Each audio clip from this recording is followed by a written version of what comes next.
A shipwreck in the Greek islands. Hundreds of people fight for survival in a swirling storm. We need to help this man! With their lives on the line, some people become heroes. Don't let go! Others do whatever it takes to stay alive. Keep her away! She'll kill us both! Investigators uncover an extraordinary chain of events. Small mistakes which have deadly consequences. Mayday! Mayday! We're doing 90 miles an hour! Out of control! Take a life jacket! Where's the Coast Guard? Don't let go!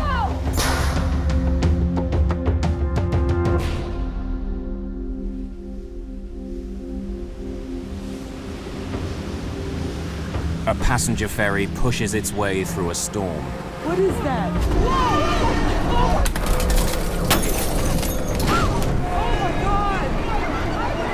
Within sight of land, this Greek island's ferry is sinking in high winds and stormy seas.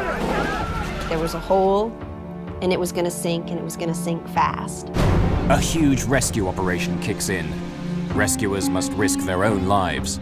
I never want to be in that situation ever again, because it was terrifying. But I had enough time to think, okay, well, this is the part where I die. It was like a catastrophe. It was as if it was coming the end of the world for this island. For the people of Greece, it's a national disaster, the worst of its kind in 30 years.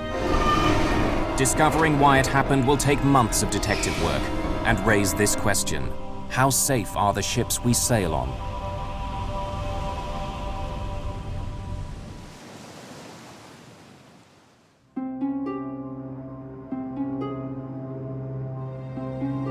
The Greek capital, Athens. This great metropolis has a 3,000-year history. A history built around the city's easy access to the Mediterranean.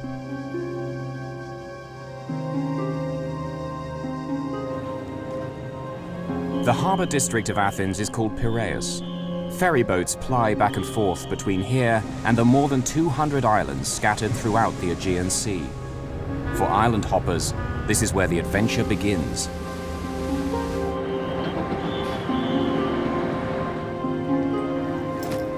It's here somewhere. It has to be. Mayday today would be good. I'm hurrying. Are you sure you don't got Tuesday, September the 26th, 2000. Christine Shannon and Heidi Hart from Seattle are close friends. They've bought tickets for a ferry ride to the island of Paros, 166 kilometers to the southeast. Express, Samina? Express sounds good. How long is it? Christine's 32 and teaches preschool. Heidi's 26 and just graduated from college. She wants to go into business management. It's been a crazy kind of day. They'd planned on going to the island of Santorini, further south. I have it. Okay, let's go. We have to hurry. Now I have the tickets. Let's go. We'd been enjoying Athens the night before a little too much, and we overslept and missed our Santorini boat. I had never heard of Paros. I even asked them, well, show me on a map where the island is, and then I said, never mind, it doesn't matter, let's just go. It's the next boat, let's go somewhere. So it was a fluke that we were on that boat. Here's where chance is steering them. It could be a whole lot worse. If you dream of a Greek getaway, Paros is just what the guidebooks promise.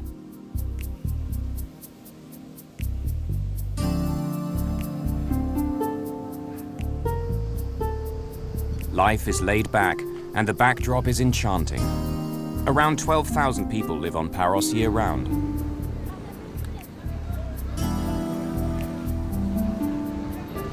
In tourist season, add to that 100,000 visitors. Ferries from Athens head for the harbour in the main town, Parikia. There's constant traffic back and forth to the mainland. As one boat's leaving, another one shows up, bringing hundreds more eager visitors.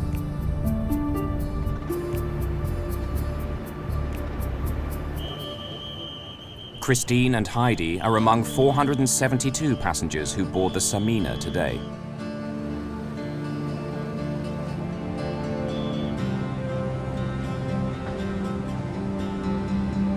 As they get ready to embark, one thing becomes clear. Some of the boats on the island's run are modern, newly built. But the Samina comes from a different era. She's been crisscrossing the Mediterranean since 1966. The Samina was launched before these two were born. And though they don't realize it, Greek safety laws say that in little over a year, the Samina will be pulled out of service and sent to the scrapyard. I made a few jokes to Christine about the lifeboats don't look very safe if we get into trouble out here. I said we'll be screwed. And I said, well, there's no icebergs in the Aegean, so we should be okay. The Samina can carry more than 1,000 passengers, along with her 61 crew. So today, the ship's less than half full.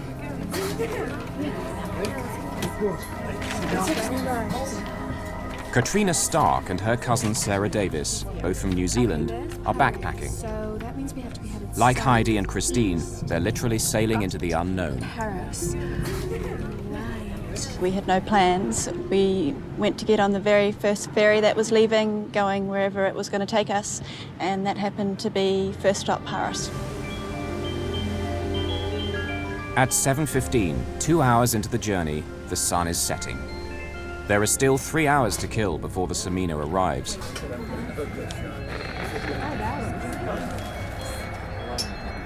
The sports fans on board, passengers and crew, know just how they'd like to spend the time. There's a major soccer game playing live on TV. Athens star side Panathinaikos are up against their German rivals, Hamburg. The reception wasn't very good, and so they had various staff come along trying to fix the TV, and everyone was putting suggestions to how to fix the TV, and it seemed to be quite important to everybody on board that they get to see this game.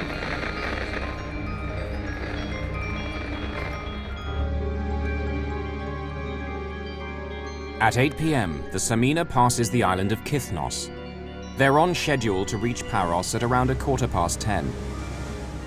The wind is rising, the sea is growing rougher, but these northerly winds, known as the Meltemi, are frequent at this time of year. The Samina has weathered conditions much worse than this over the past 3 decades. I'm gonna take a nap. Heidi and Christine are the only people left outside. They think their tickets don't allow them to go in. Wake me when we're there. I said, we have third-class tickets. We have to stay out on the deck. It's going to be a cold, wet, terrible night. But I didn't even think to go downstairs where most of the people on the boat were. For the crew of the Samina, the nighttime journey is routine. Hazards such as reefs and rocks are all clearly marked on their charts. Many have warning lights. 2 jagged outcrops rise from the sea within sight of the main harbor on Paros, Perikia Bay. Known as the Portes, or the Gates, they lie 5.5 kilometers from the town. For every mariner sailing these waters, the Gates of Paros are a familiar landmark. They're welcoming, but dangerous too.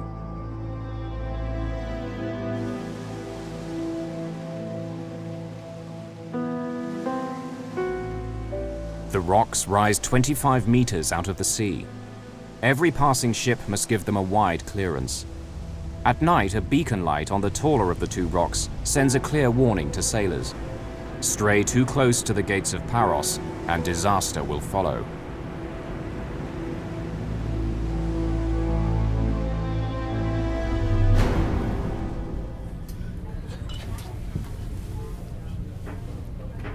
They're still 2 hours away. But they're sailing into a growing storm. Despite the weather, Christine and Heidi are still out in the open. Had I known we could go to any other part of the boat at that point in time, I would have. But I didn't know, and actually being in that part of the boat, I think, was very fortuitous for us because we were able to be aware of what was going on later.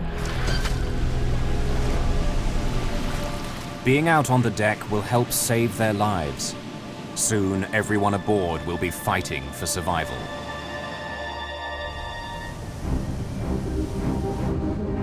On the evening of September the 26th, 2000, The passenger ferry Express Samina leaves Athens harbor, Piraeus, heading southeast. She's making for the island of Paros, 5 hours away in the Aegean Sea.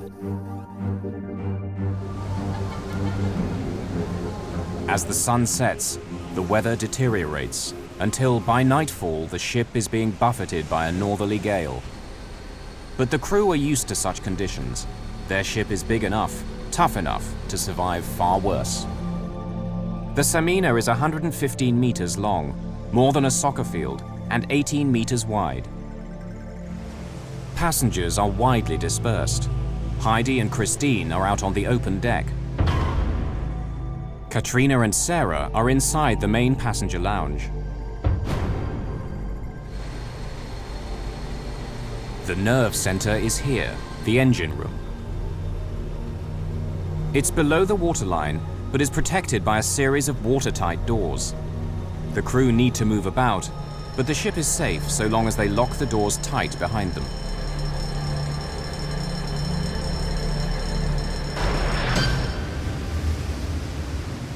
To reduce the rolling effect of the waves, the ship also has a stabilizing system, like small wings that extend out into the water.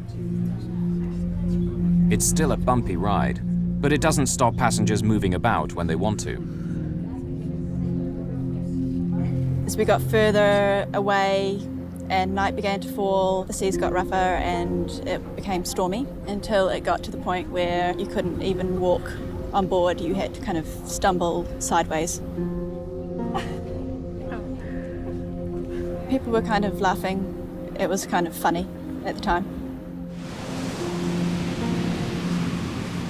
Being from a place where we ride ferries quite often, it wasn't really a concern to us at the time, but it was pretty rough out there.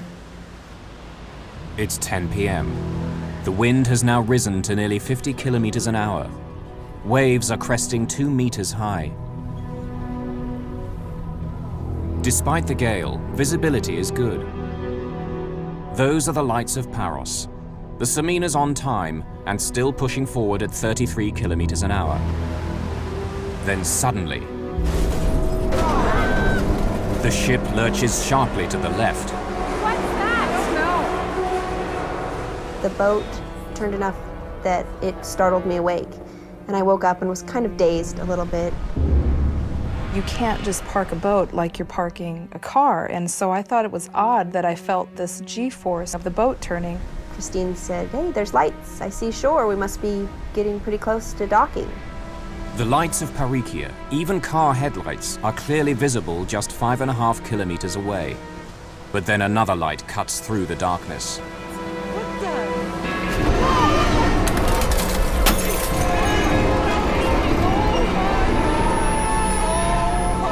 This rock just comes out of nowhere, just out of the black night. And I'll never forget what it looks like in my mind. It was, this brown, kind of craggly, sandish looking rock that had lights on top of it shining down so it illuminated it. And it made it look like a movie set. The side of the boat scraped along the side.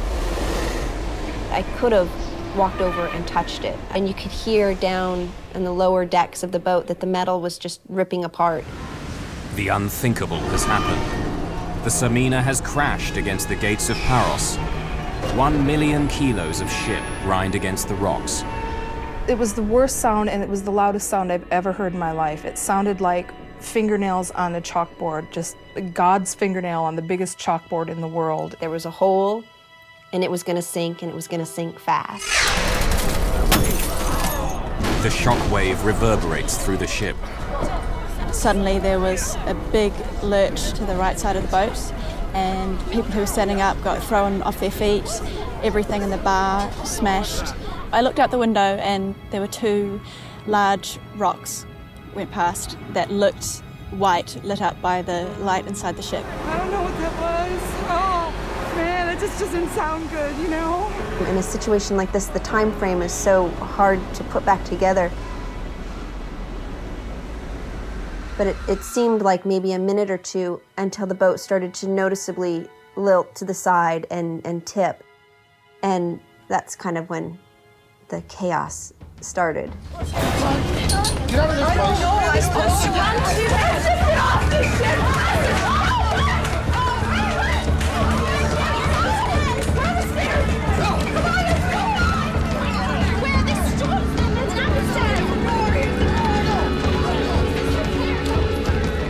Lots of people were crying, lots of people were praying, holding on to each other, yelling. There was no alarm or siren, there was no one to tell us what we were supposed to do. We need to get off this boat and we need to leave right now. We don't have to panic. Christine said to me the Titanic took hours to sink. And I said, we don't have that much time. We don't have hours, Christine. We need to leave now. Okay. In my mind, I thought, this boat's gonna sink and we're all gonna die. All these people trying to get life jacket. Being taller, I was able to reach over the heads of most people who were trying to get hold of life jackets and grab two. The Samina has 61 crew members, but where are they? Passengers must fend for themselves. So I yelled to Christine, come here, I think I found life vest. Hey, just open up. Just take it out. At this point, people were starting to run past us.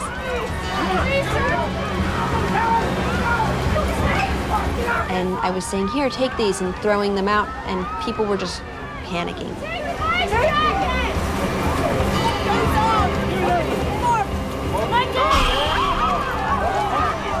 Within minutes of the collision, the ship's lights go out. Passengers are plunged into darkness until emergency generators kick in. And then the first flare went off.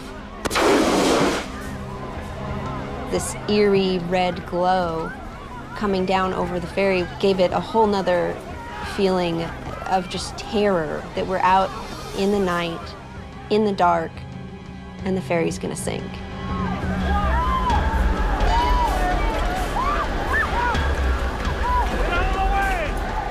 At the harbour, port officials are now aware of the developing crisis. Port Authority Vice Commander Dimitrios Malamas starts to organize a rescue. He needs all available boats right now. What vessels do we have in the area? Alexis Bisbas runs a yacht charter business in Pareikia. The first I heard of the disaster was a phone call that I got from the port police at about 10:15. Can I get out there with my boat as quickly as possible just to help with whatever might be necessary? There was no way that we had any idea that it was going to be a disaster of that magnitude. Paros has a medical center equipped for the islanders' basic needs, not a major disaster. Dr. John Polyzoides was an ER surgeon for 35 years.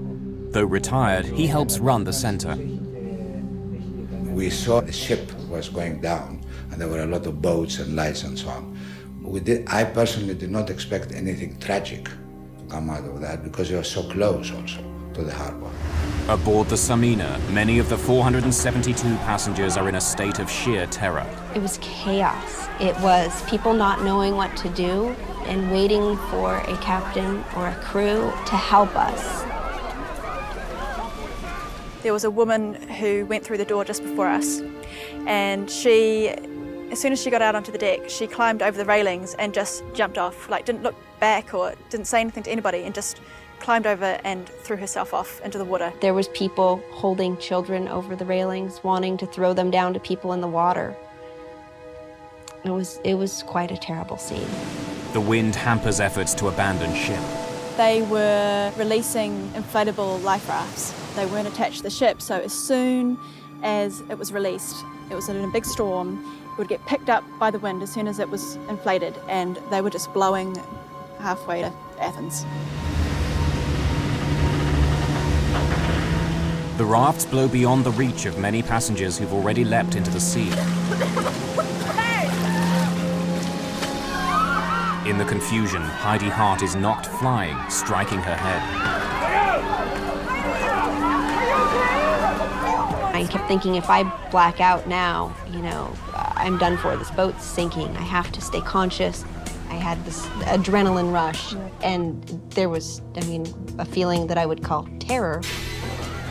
I knew instantly this was going to be a fight for our lives. There was some point in time where I literally felt myself leave my body and instincts kicked in. Everybody was running to the rear of the boat, and Christine just looked at me and said, "Go that way, to the front of the boat." And she said, "But nobody's up there." It was the darkest part of the boat. It was the highest part of the boat. She said, "Nobody's up there." I said, "I don't care, go." And luckily for us, that's where we found a lifeboat hanging over the side of the ship.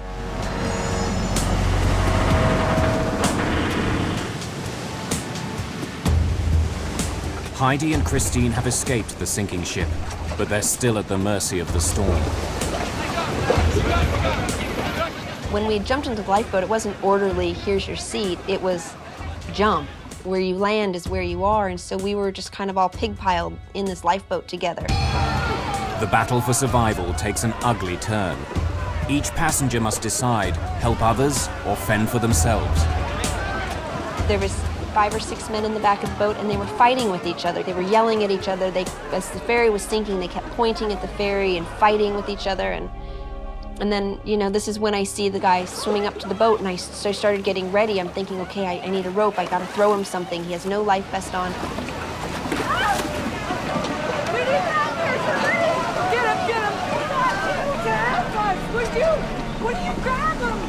The only thing you could see was his eyes and his nose coming out of the water, and he was just barely making it, swimming towards us. Everybody else on the boat was yelling, no, we can't take any more people on. I've got you, don't worry! I've got you! Now Heidi leaned over and grabbed this gentleman's hand, and I reached over and grabbed her by the waist, and she told me, "I'm not letting go," and I yelled to the other people, "She's not letting go." He had taken off almost all of his clothes. He was wearing just his underwear.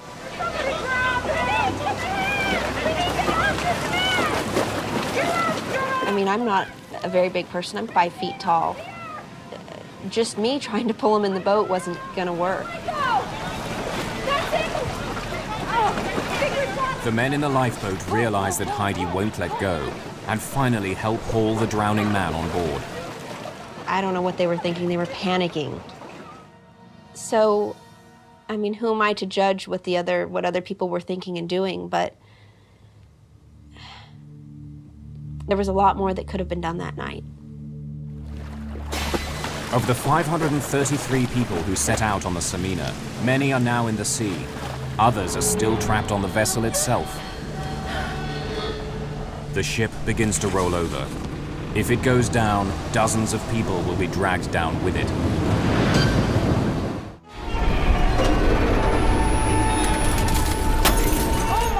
The passenger ferry Express Samina has struck rocks near the island of Paros in the Aegean Sea. 533 passengers and crew face a battle to survive in high winds and stormy seas. Some people have managed to clamber into a lifeboat. Others have stayed with the ship and now fear it will sink beneath them. At that stage, we were on the deck trying to figure out whether it was a good idea to jump overboard as well. But we were tilting further and further, and it was getting to the point where we didn't really have that choice anymore. It's 10:50, 40 minutes after the collision. Sarah! Are you looking at me? As the Samina continues to roll, Katrina Stark has little choice. She hauls herself over the rail.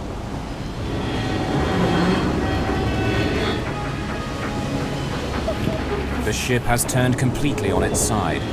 Katrina is sitting on the hull. Should she try to swim for shore or wait for rescue? While I was sitting there thinking about that, all of a sudden the ship just sank underneath us and sucked us down and everything around it. I don't know how much time we were under the water, but I had enough time to think, okay, well, this is the part where I die. This is the part where I drown. I kind of thought, well, okay, that's fine, and had enough time to be okay with that. Just as we got there, we saw the ferry sinking, which was an extreme sight. And to see this entire ship sink beneath the waves and to be gone and just leave us in our little lifeboat it was amazing. It was almost beautiful in a sad sort of way. And then complete blackness, darkness, huge waves.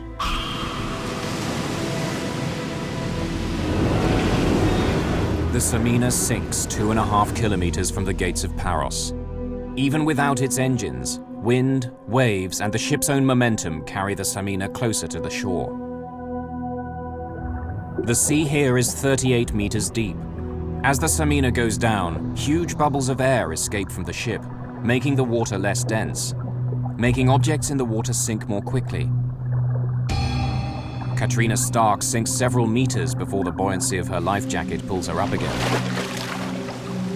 As suddenly as I had been sucked under, suddenly I popped out the top. Her priority now is to find her cousin, Sarah. In the storm, she can't tell where she is. The waves were so big that for 1 second it sounded like she was over there, and so I tried to swim that way, and then the next second it sounded like, oh, she's over there. I tried to swim that way. Sarah! Sarah! I can hear you, but I can't see you! Sarah! Sarah! Eventually I just said to her, okay, make sure that you get on a boat and get back to land, and I will see you back on shore.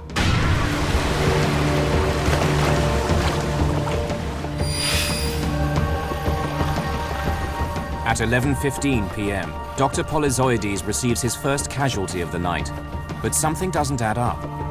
They brought a man on a stretcher. He was semi-conscious. And then we started working on him. He had hardly any blood pressure. And when we were resuscitating him, I realized that he was dry, which it meant that he didn't actually, he was not from the ship.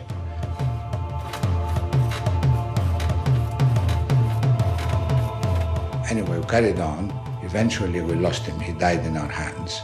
And then people came and he said, you know who it was? And I said, no. His patient isn't from the Samina, but the disaster still claims its first victim. The man is Dimitrios Malamas, who'd been helping organize the rescue. In the crisis, he'd suffered a heart attack. He was 40 years old. So you can understand, even at this early stage, although we did not know the number of people that were going to lose, there was that sense of tragedy immediately from the very beginning. A local shopkeeper, George Skandalis, grabs his video camera and captures these first raw images as survivors begin to appear. As soon as we got close enough to shore, and when I saw this white cathedral with the blue dome top, that was when I finally knew we made it. We're gonna get to shore, we're gonna be alive.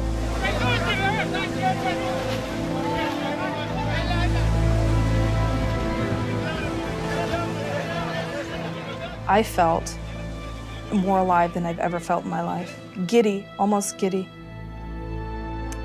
And actually afterwards, one of the things that I had to come to terms with was that people died and I felt so alive. One of the local fishing boats now appears, crowded with people who've been dragged from the sea. Local boat owner Alexis Bisbas is part of the rescue flotilla searching for survivors. 1 minute we were flying across the top of a wave, the next minute we were burying the bow of the boat into the previous wave. We had water coming across the decks. I've been sailing all my life. I've never had a situation like that.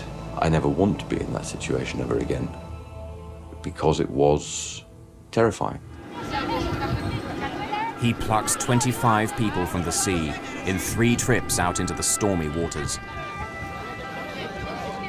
One of the amazing things in these situations is the way that people behave. A young man, we pulled out, he was still carrying his portable stereo system. So the one hand's trying to grab hold of the boat, and the other hand, as we realized, was being hampered by this stereo system that he still had in his other hand.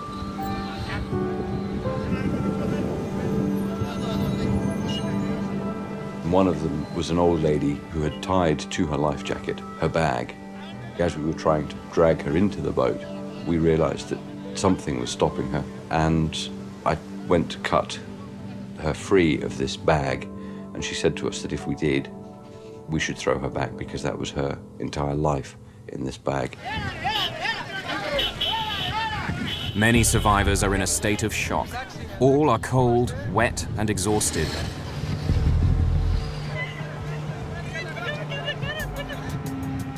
Just a few hundred meters away, dozens of people are still in the water, trying to stay alive until they're spotted by a rescue boat.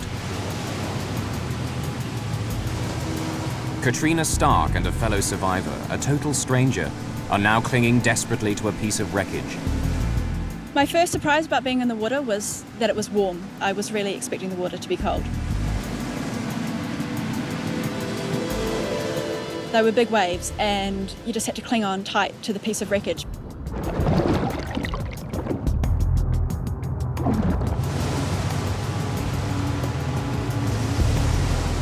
Not too far away from us was an older Greek woman who couldn't swim. And she was panicking and was screaming and yelling, trying to get someone to come and save her. And the guy that I was with was saying she's going to want to come over to us, and if she grabs hold of us, she's going to drag us down. Keep her away! She'll kill us both together! She had kind of wild eyes, like she was clearly panicking. And a big wave came and washed over her, and she didn't come back up out of the water. She had drowned.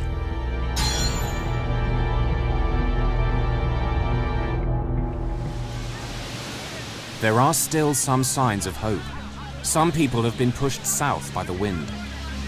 Miraculously avoiding being smashed onto the rocks, they've wound up on a sandy beach, the Bay of St. Irene. A life raft beaches in the same spot.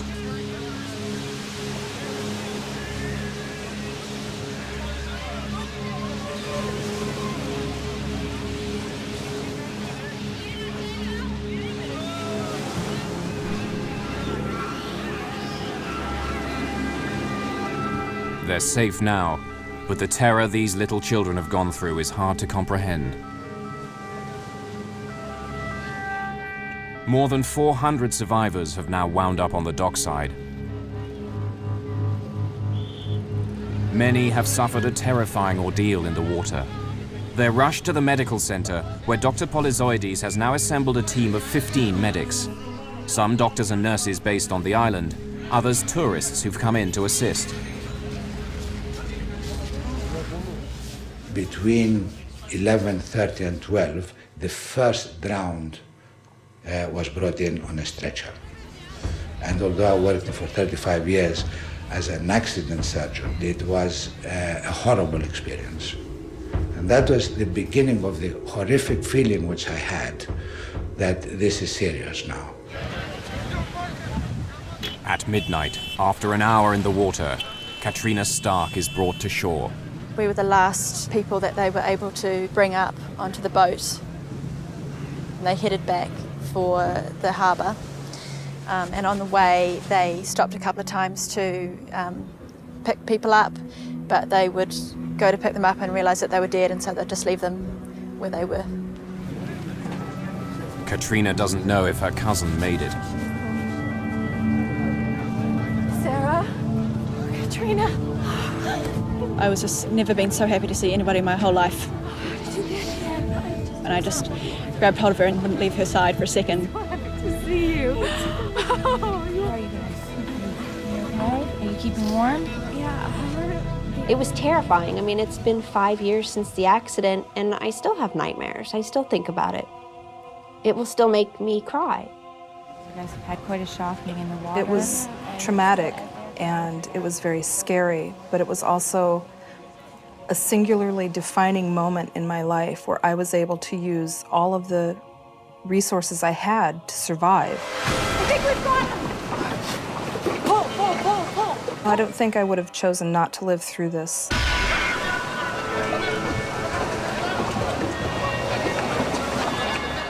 At midnight, more than 2 hours after the collision, the rescue operation is becoming more and more a search for bodies. When you start seeing the bodies in the sea, somebody that I knew that an hour ago they were breathing, and suddenly they're dead, and it was very distressing. I mean, it took me a very long time to put it out of my mind. It was very difficult.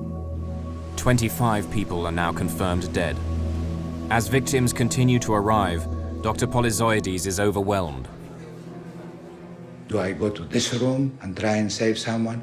Do I wait and see whether it's worth saving? And it was like a catastrophe. It was as if it was coming the end of the world to this island. So it was almost like you're seeing a movie that's not happening to you. Every half an hour, the number of bodies increased. By 2:30 a.m., the number of dead reaches 60. There's no room for so many bodies in the medical center. The Church of St. Nicholas on the waterfront now becomes a temporary morgue. The search for people, alive or dead, continues right through the night. Very soon, investigators will begin to ask tough questions. Who's to blame for the sinking? Why did so many people have to die?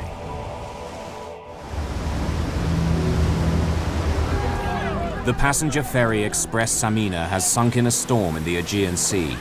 Already 60 people are confirmed dead. Many more need medical treatment. Morning reveals the power of last night's storm.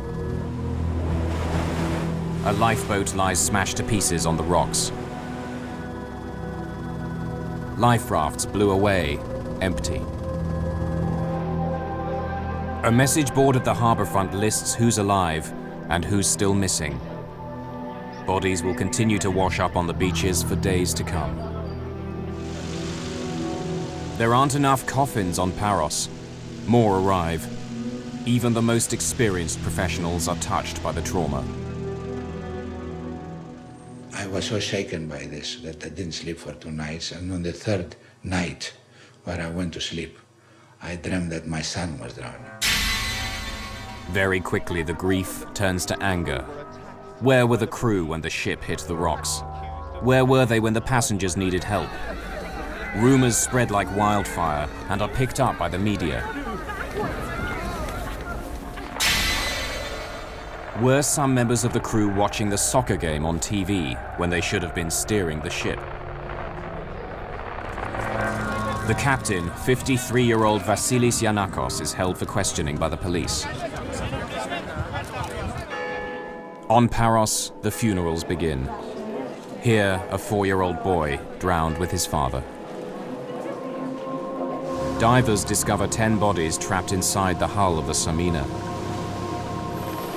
The last body is found floating 2 weeks after the sinking, 50 kilometers north of Paros. Altogether, 80 people have died, 75 passengers, 5 crew members. This is Greece's worst shipping disaster in more than 30 years, a national tragedy. In the bitter aftermath, the spotlight falls on the company which owned the Samina and its vice president, Pantelis Sphinias. He could face criminal charges, as well as multi-million-dollar compensation claims. 2 months after the sinking, police surround a body lying on the sidewalk outside company headquarters in Athens. Sphinias has jumped out of his 6th-floor window, committing suicide.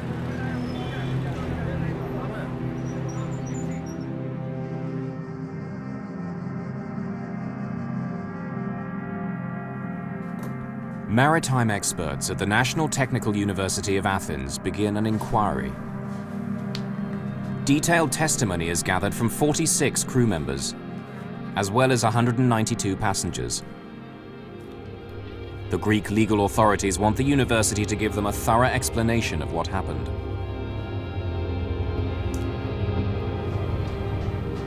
Professor David Molyneux of the National Research Centre of Canada is one of the world's leading experts on ferry safety. He's studied the findings of the Greek investigators, who came up with a startling realization. What they found at the inquiry defied some of the initial speculation concerning the age of the ship, and the accident, in fact, turned out to be caused by something completely different. Testimony reveals each small but critical factor that together turn a routine ferry crossing into a national disaster. 3 hours into the journey, the crew switch on the ship's autopilot. The autopilot is an electronic link between the compass and the rudder, correcting the rudder a little bit one way or the other to bring you back where you want to be. Even on autopilot, a crew member should constantly monitor the ship's position. It's bad practice to leave an autopilot unattended, particularly in bad weather, because the wind, the waves, and the current are all acting to drift the ship in one direction. And that kind of steady drift is not compensated for by the electronics in the autopilot. As the weather grows worse, the crew deploy the ship's stabilizer system to make the ride more comfortable for the passengers. The stabilizer uses two small fins to counteract the roll of the ship.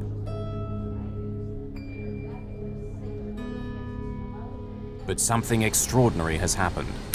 Only the starboard or right-hand stabilizer fin has extended. Very unusual. Normally we'd expect both stabilizers to be working at any one time. With just one stabilizer, the ship is no longer symmetrical, so the flow around the ship is unbalanced, and as a result, the ship will tend to drift one way rather than go in a straight line. With only the starboard stabilizer, the Samina is pulled slowly but surely to the right. It's a deadly malfunction. Captains aim to stay at least 740 meters left of the gates of Paros. But when the Samina arrives, she's on collision course. A crew member makes a last-minute attempt to steer the ship to the left, but the ship can't turn quickly enough.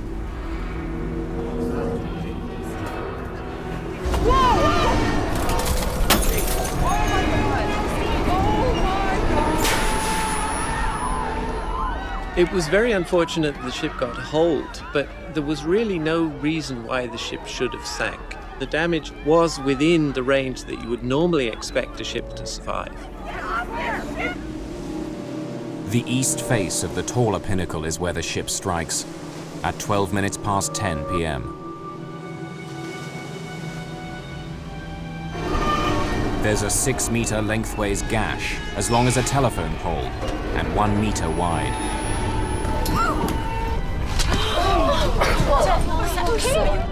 But this hole is well above the waterline. No water should enter the ship. Moments later, a second impact. The stabilizer fin bends backwards. It stabs like a dagger through the ship's side. Oh my God! This 3-meter gash is below the waterline. Even worse, it's exactly alongside the engine room. The main generators are knocked out. Electrical power is cut throughout the ship.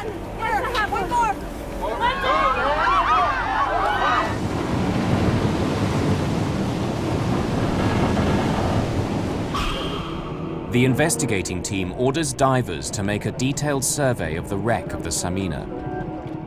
Inside, they discover the final piece of the puzzle.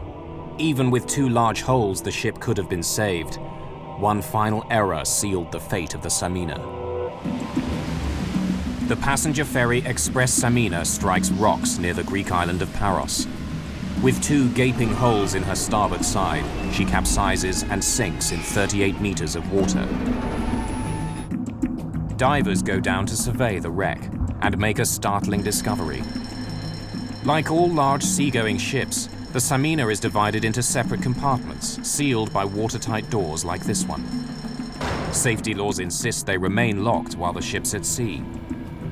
On the Samina's last journey, some of the doors were open. If you imagine in your house, every time you went through a door from the kitchen, you had to close it, lock it, move on to the living room, open that door, close it, lock it, and carry on. It really does slow down your everyday life. So there is a tendency sometimes to leave these doors open. Because they're left open, water is no longer confined to the engine room. And now that the power is cut, the crew can't close the doors remotely.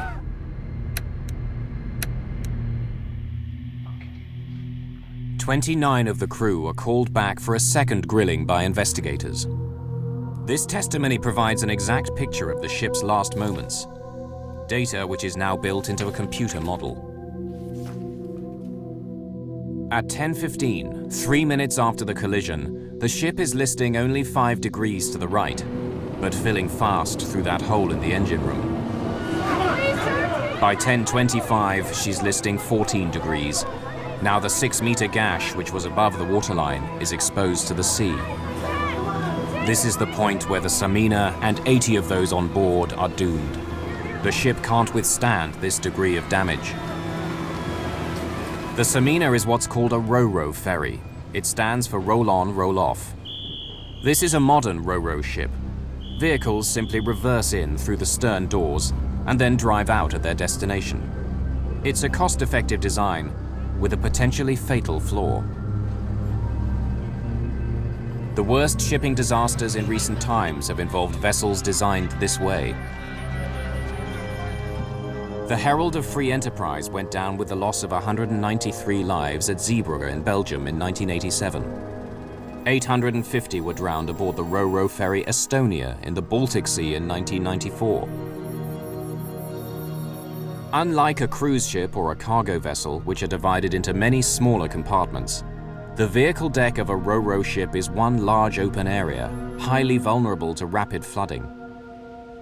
Imagine comparing flooding an egg box with flooding just an empty cardboard shoebox. The shoebox would tend to fill up very, very quickly, whereas an egg box would tend to fill up each compartment at a time, so the egg box would stay afloat, whereas the shoebox wouldn't. This open space is especially vulnerable because it's so close to the waterline. The car deck on a ro-ro ferry is low to make driving the vehicles on and off easy. As a result, you're relying on those watertight compartments to keep the ship afloat in the event of damage. By 10:29, the Samina is listing 23 degrees. Almost there. Yes. She's now tilting so much that it's impossible to launch more lifeboats. Only 3 of the 8 she carried got away. 3 minutes later, at 10:32, she's listing 33 degrees. At around 10:50, the ship turns completely on her side.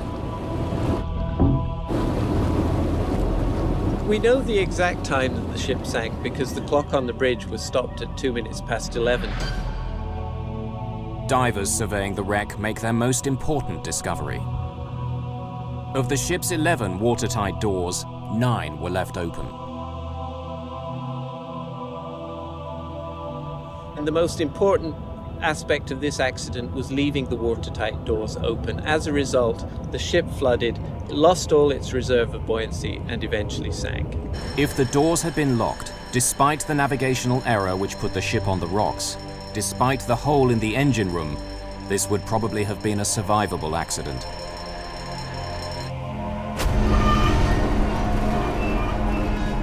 The trial of ship's captain Vasilis Giannakos and 7 others began in May 2005, more than 4 years after the disaster. The sinking of the Samina led to safety improvements. Greece cut the maximum working life of passenger ferries from 35 to 30 years. The tragedy also helped speed the introduction of voyage recorders, like an airplane black box. They're now mandatory in all passenger ferries. Some good came out of bad.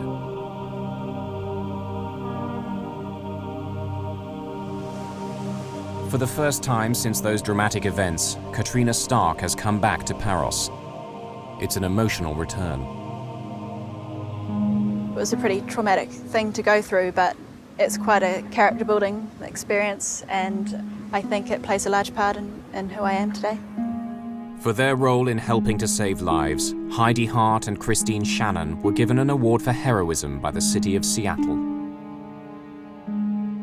I understand my strength a lot more, and I can live freely without the restraints of being scared of what's unknown, because life is an unknown. Even for a heroine, it's tough to look back. Christine and I, we always say we were the lucky ones. We were in the right place at the right time, and that is the only thing I can think of why we made it and so many other people didn't. And it breaks my heart.